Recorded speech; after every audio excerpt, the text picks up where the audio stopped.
Avant de plonger dans cette histoire incroyable, pensez à vous abonner à la chaîne et à activer la cloche. Ici, chaque récit a quelque chose à dire, et vous ne voudrez pas en manquer un seul. Dans un petit quartier animé d'une ville africaine, il y avait un restaurant réputé pour ses plats savoureux, mais dont la réputation mystérieuse allait bien au-delà du goût des aliments. Les habitants parlaient à voix basse d'un phénomène étrange, un fantôme qui venait chaque nuit dans la cuisine pour préparer des plats, mais pas n'importe lesquels. Ceux qui avaient le malheur de les goûter étaient frappés par des malheurs inexplicables, maladies soudaines, disputes familiales, ou pertes inattendues. Le propriétaire, un homme âgé et respecté, n'avait jamais cru aux histoires de fantômes, jusqu'au jour où sa propre femme tomba gravement malade après avoir goûté le poulet le plus fameux du restaurant. Les clients avaient commencé à disparaître, ou à revenir avec des récits terrifiants. Certains prétendaient avoir vu une silhouette blanche flotter au-dessus de la cuisine, avec des yeux vides et un sourire sinistre, tandis qu'elle touillait les marmites avec des gestes presque humains, mais terriblement étranges. Personne ne savait pourquoi ce fantôme avait choisi ce restaurant, ni quelle était son origine. Était-ce l'esprit d'un ancien cuisinier trahi et tué dans ces lieux? Ou bien une malédiction ancestrale liée à des secrets de famille? Chaque plat préparé semblait porter une énergie sombre, mais en même temps, impossible de résister à l'arôme envoûtant qui flottait dans l'air. Cette histoire, bien que difficile à croire, est vraie, selon plusieurs témoins et anciens employés du restaurant. Certains disent même que le fantôme rôde encore aujourd'hui, attendant la prochaine victime. Tout avait commencé avec Amina, une jeune femme connue pour son insatiable appétit et son amour pour la cuisine locale. Elle venait tous les jours au restaurant pour goûter les plats du chef. Ce soir-là, l'atmosphère semblait différente, un vent glacial s'était engouffré par la porte entr'ouverte, et une odeur étrange flottait dans la cuisine. Amina s'assit à sa table habituelle, et le serveur lui apporta le plat du jour, un ragoût parfumé aux épices locales. À peine avait-elle pris la première bouchée que la pièce sembla se figer. Le temps ralentit, et une silhouette blanche apparut derrière le comptoir. Personne d'autre ne semblait la voir. Les yeux vides du fantôme fixaient Amina avec une intensité glaciale. Peu à peu, elle sentit une lourdeur dans son corps, une sensation de malaise qu'elle n'avait jamais connue. Quelques heures après son repas, elle tomba malade de manière inexplicable. Son visage pâlit, son souffle se fit court, et elle dut être transportée d'urgence à l'hôpital. Les médecins, incapables de trouver une cause, parlaient de « phénomène inexplicable ». Quand les employés racontèrent l'incident au propriétaire, il ne sut quoi répondre. Pourtant, ce n'était pas la première fois que quelque chose d'étrange se produisait. D'autres clients avaient déjà ressenti ce frisson glacial, mais aucun n'avait osé parler, craignant le ridicule. Ce soir-là, il commença à se poser des questions sur la véritable nature de sa cuisine. La nouvelle se répandit dans tout le quartier, quelque chose d'invisible rôdait dans le restaurant, et chaque plat pouvait cacher un danger. Pourtant, malgré la peur, les habitants continuaient à venir. Le fantôme semblait choisir ses victimes avec soin, frappant parfois les plus curieux, parfois les plus arrogants. Amina n'était que la première. Et ce que personne ne savait encore, c'est que le fantôme avait un objectif précis, et que le restaurant n'était qu'un théâtre pour ses sombres desseins. Quelques semaines après l'incident d'Amina, le restaurant était devenu un lieu de curiosité autant que de crainte. Les habitants racontaient des rumeurs, certains juraient avoir vu des ombres bouger seules, d'autres entendaient des murmures dans la cuisine alors qu'elle était fermée. Mais malgré tout, la foule continuait de venir, attirée par l'odeur irrésistible des plats et par la réputation de ce restaurant unique. Ce soir-là, c'était le tour de Mamadou, un commerçant bien connu pour son goût prononcé pour les épices et les sauces piquantes.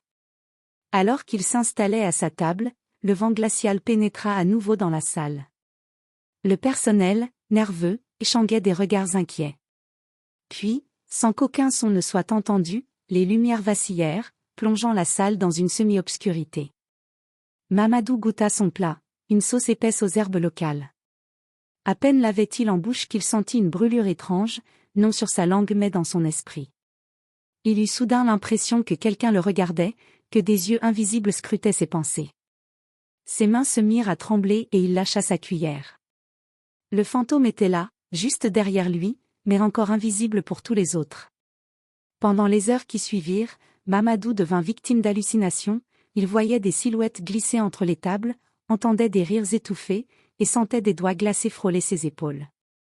Quand il se leva pour partir, il vit un reflet dans la vitre de la cuisine, un visage blanc et sans traits, flottant au-dessus des marmites. Terrifié, il s'enfuit, jurant de ne jamais revenir. Le propriétaire commença à réaliser que ce n'était pas simplement la cuisine qui était étrange, le restaurant lui-même semblait être un piège, un lieu où le fantôme exerçait son pouvoir. Chaque plat préparé pouvait devenir un instrument de malheur, et le fantôme ne se contentait pas de frapper physiquement ses victimes, il manipulait leur peur, jouait avec leurs esprits. Dans le quartier, la rumeur s'amplifia. Certains habitants commencèrent à éviter le restaurant la nuit, tandis que d'autres, fascinés, cherchaient à comprendre le mystère. Une question revenait sans cesse, qui était ce fantôme et pourquoi choisissait-il ses victimes avec autant de précision? Mais une chose était certaine, le calme apparent de la cuisine cachait une présence invisible, patiente et malveillante, prête à frapper à tout moment. Quelques mois après les premiers incidents, la tension autour du restaurant avait atteint son paroxysme. Les employés se faisaient rares, et ceux qui restaient murmuraient entre eux des avertissements, ne reste pas après la fermeture. Mais le propriétaire, inquiet pour son commerce et sa réputation, refusait de croire aux histoires de fantômes. Une nuit, déterminé à découvrir la vérité, il décida de rester après la fermeture pour surveiller la cuisine. Tout était silencieux, trop silencieux. Les marmites fumaient doucement, dégageant l'odeur alléchante de la sauce épicée. Soudain, un courant d'air glacé parcourut la pièce, et les bougies s'éteignirent en un instant. Le propriétaire aperçut alors une silhouette dans l'ombre. Blanche, floue, mais étrangement familière. Ses yeux étaient des puits noirs, vides, et elle flottait au-dessus du sol, ses mains effleurant les casseroles comme si elle cherchait quelque chose. Il sentit son cœur s'arrêter. C'était le fantôme dont tout le quartier parlait, et il était réel. Le spectre ouvrit la bouche, mais aucun son ne sortit. Pourtant, le propriétaire comprit, il voulait communiquer. Avec un frisson, il réalisa que les plats maudits n'étaient pas préparés pour nuire au hasard. Chaque repas servait à transmettre un message, une vengeance contre ceux qui avaient trahi ou blessé l'esprit lorsqu'il était vivant. Ce fantôme était autrefois un cuisinier, injustement accusé et tué dans ce restaurant des années plus tôt. Sa colère persistait, et il utilisait la nourriture pour punir ceux qui osaient pénétrer dans son ancien royaume. Le propriétaire sentit alors un poids immense sur ses épaules, il devait réparer l'injustice. Mais comment pouvait-il apaiser un esprit qui avait traversé les frontières de la mort pour réclamer vengeance?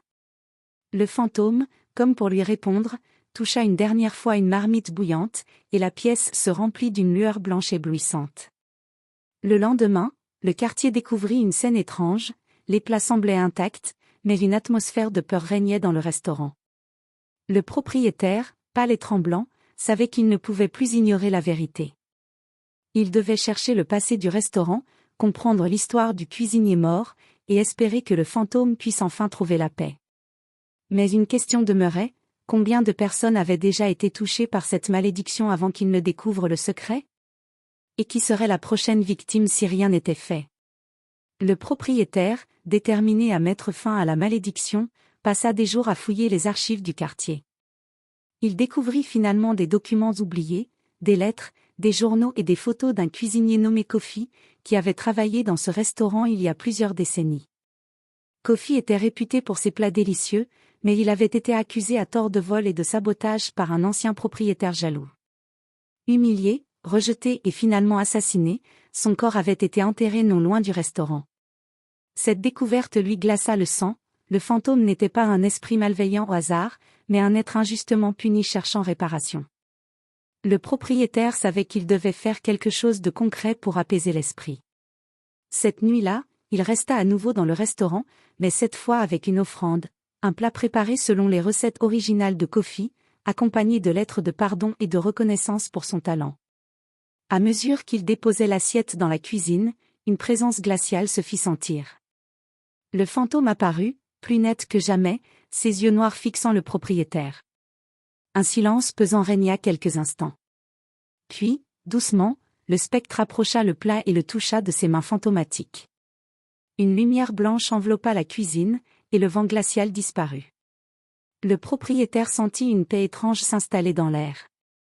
Le fantôme, enfin reconnu et compris, sembla sourire pour la première fois depuis des décennies, puis s'éleva lentement vers le plafond, avant de disparaître dans un éclat lumineux. Le lendemain, le restaurant était différent. L'atmosphère était plus légère, les clients se sentaient bienvenus, et aucune malédiction ne pesait plus sur les plats. Le propriétaire décida de rénover la mémoire de Kofi, une plaque fut installée en son honneur, racontant son histoire, son talent et l'injustice qu'il avait subie. Le quartier tout entier sentit le changement, la peur avait disparu, remplacée par un respect profond pour la mémoire du cuisinier disparu. Et si certains continuaient à raconter des histoires de fantômes, tous savaient maintenant que ce spectre n'était qu'un cri de justice, transformé en légende.